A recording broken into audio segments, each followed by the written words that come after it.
Hey, how's it going, guys? It is Olivier, and today I'll share with you my full investing portfolio update for the month of June of 2025. As always, I'll first share with you what are the different individual companies and ETFs that I hold in my portfolio, and then we'll take a quick glance at what is the sectoral distribution of my assets with a quick look at the dividend income that I've been able to generate over the past month of May. And finally, we'll take a look at what are the different transactions that I've made over the past month. So without further ado, let's take a look at the first sector of my portfolio, which is the technology sector, where you can see that I hold multiple of the big GAFAM companies, which are Apple, Meta, Google, and Amazon, as well as my stake that I hold in the Tesla company, where it is currently worth over 7.44% of my total assets. And so with the great growth that we've seen on the market, especially in the technology sector over the past couple of years, we can see that all of these companies are quite massively up compared to the average price that I've paid for it. This great growth has also been shown into the energy companies that I hold, which are both two Canadian oil companies, which are Enbridge and Pembina. In the case of Enbridge, since I have been consistently buying this company, you can see that I'm currently up only about 40% on the average price that I've paid for it. But in the case of Pembina on its side, you can see that I am up more than 90% compared to its average price. And as you'll discover later on, those two companies, as well as other different companies that I hold in my portfolio, are giving great income from their dividends. And it is pretty much the same for the financial sector, where I am currently holding the TD Bank, as well as one of the largest insurance companies in the world, which is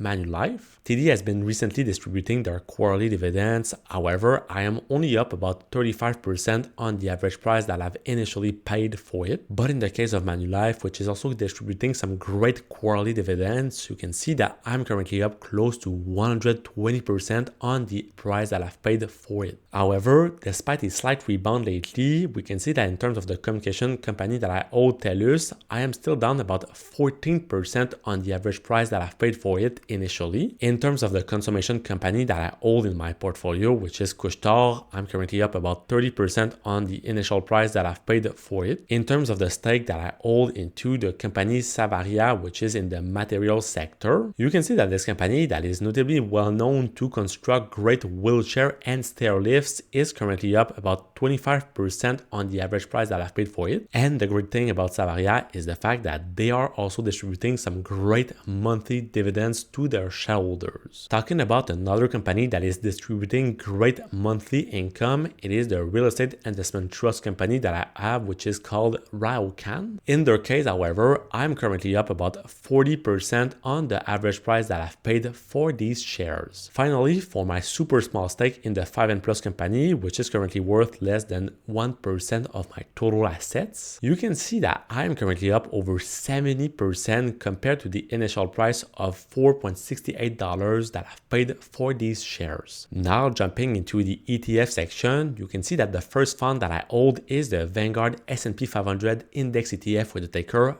VFV. This one is well known by many Canadians as being one of the best ETFs to track the most important 500 companies in the US market. On its side, you can see that it currently represents about 11% of my total assets and that it is currently up about 40% compared to the average price that I've paid for these shares. Then I have my global stock market tracker in the forms of the iShares Core Equity Portfolio ETF with the ticker XEQT. This one on its side only represents about 3% of my assets, but eventually I want to increase this ponderation to at least 5 to 10% of my assets and increase my VFV position to at least 20% of my total assets. And right now, this ETF is currently up about 14% compared to my average price. For the ETF that I decided to invest in, which is tracking the global Canadian market, I have decided to buy the iShares S&P TSX ETF with the ticker XIU. On its part, once again, this ETF only worth about 3% of my total assets, but I want it eventually to grow this position to at least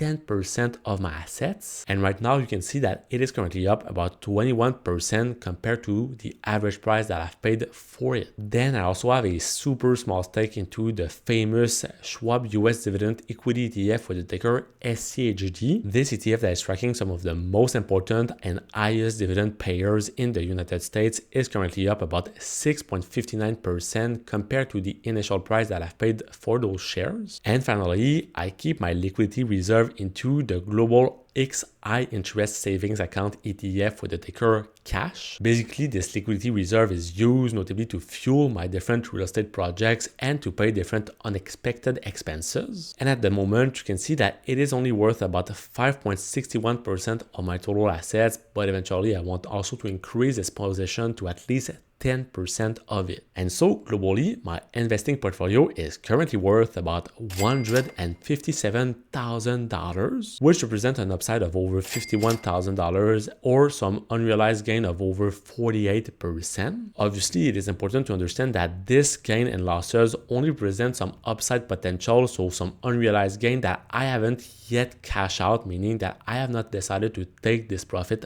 at the moment. But now when we look at the ETF section more precisely, you can see that it is currently worth close to $50,000 right now. So about the third of the total value of my assets, which is currently up about 51% compared to the initial price that I've paid for it. And it represents some unrealized gain of over $16,000. For the sectoral distribution of my assets, with no surprise, we find that the two largest sectors that represents about 55% of my total assets are the technology and the ETF sectors. Then the close third and fourth position comes to the energy and to the financial sectors. And after, we find other great sectors such as the real estate sectors, the consumption sector, the communication sector, as well as the material sector. In terms of the monthly income that I've been able to generate from the different companies and ETFs that I have in my portfolio, you can see that in total, the dividends that I've received in May are of about $231. And this brings my total year to date of dividend income that I've been able to generate to more than $1,000. Finally, the only transaction that I've made over the past month of May is the fact that I've bought a few more shares of my liquidity reserve to re-increase it after having a lot of different expenses to pay over the past couple of months of April and March. But on your side, if you want to find what is my own investing strategy for the rest of 2025, well, check out the video that's going to be